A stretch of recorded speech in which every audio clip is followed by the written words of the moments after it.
Well, hello and good evening to you all.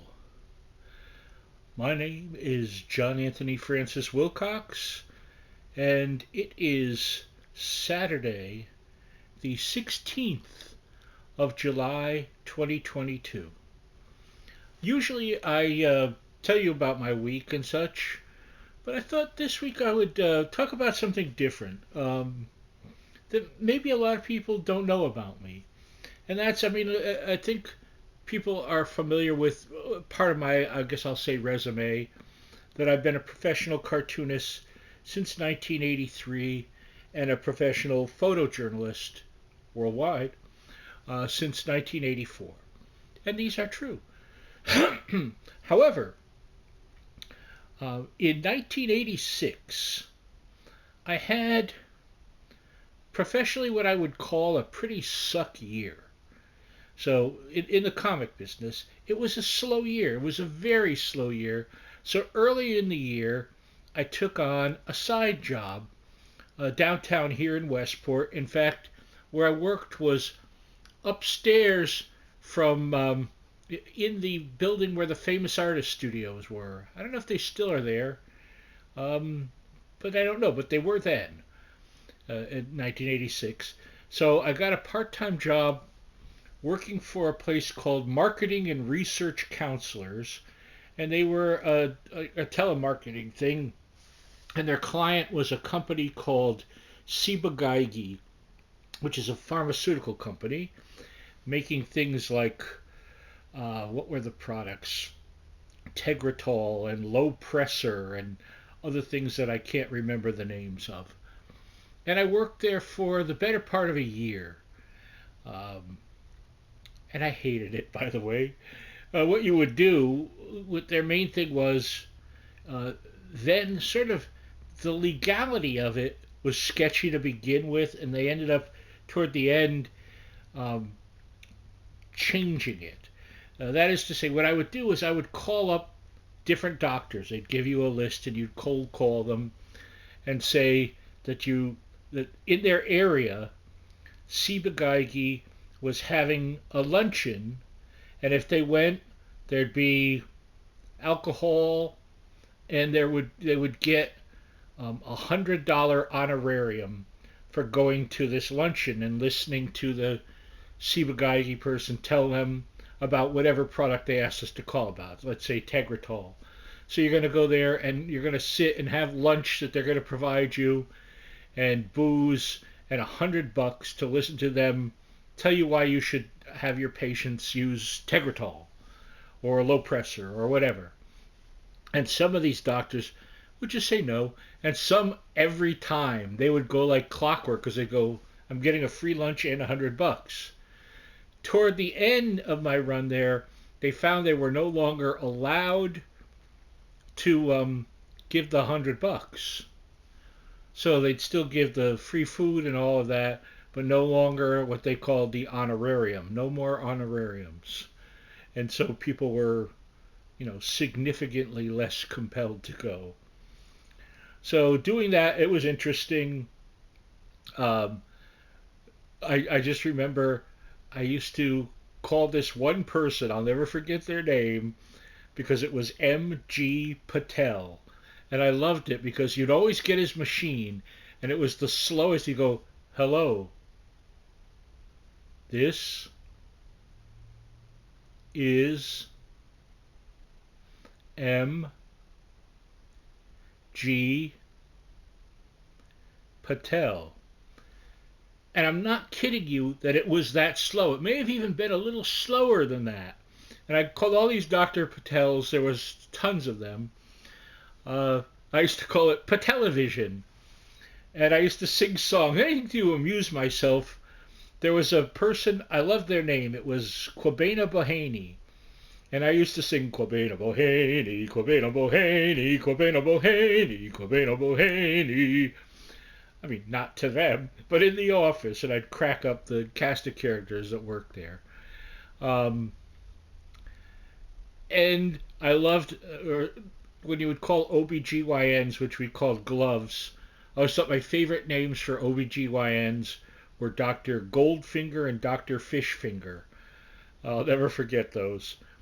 Um, so I did that, and there were some people. I had a.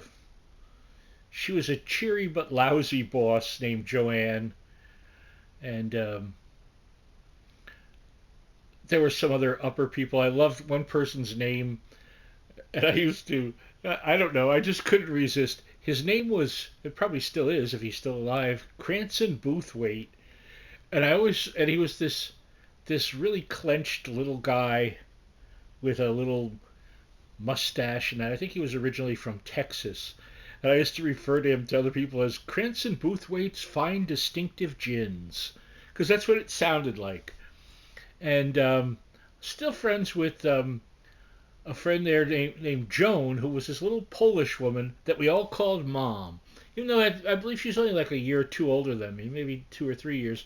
But everyone called her Mom because she was such a mom. She was wonderful. She still is wonderful.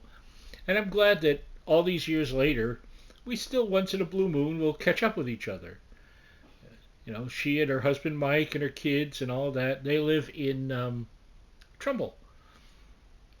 And so and there were other people like Stacy Richter, who was great because we would call each other even after we stopped working there because she loved that I could do this backward devil voice, and I loved that she could just burp on command. So she'd call me up. She used to call me Uncle John. She'd go, Uncle John, do me the voice. And I go, and then she'd burp and go, all right, see you later. And so she was great. I hope she's doing well. If you ever see this, Stacy, I hope you're doing well. And the wonderful and beautiful Lombardi sisters, Gina and Leanna, not Leanna, Leanne, pardon me, with an E at the end, not an A. Leanne Lombardi, Gina Lombardi. Leanne, at some point, I don't know if she still is, but she became a race car driver, and she used to have this one long braided ponytail that I always wanted to pull. I said, I want to pull that. She goes, don't you dare, because I'll make you regret it. And I never did pull it. And she was a sweetheart of a person, and so was Gina, who was she was very tall and she was gorgeous, and she could stick her fist up to here into her mouth, and she didn't have a small hand, and she didn't have a big mouth.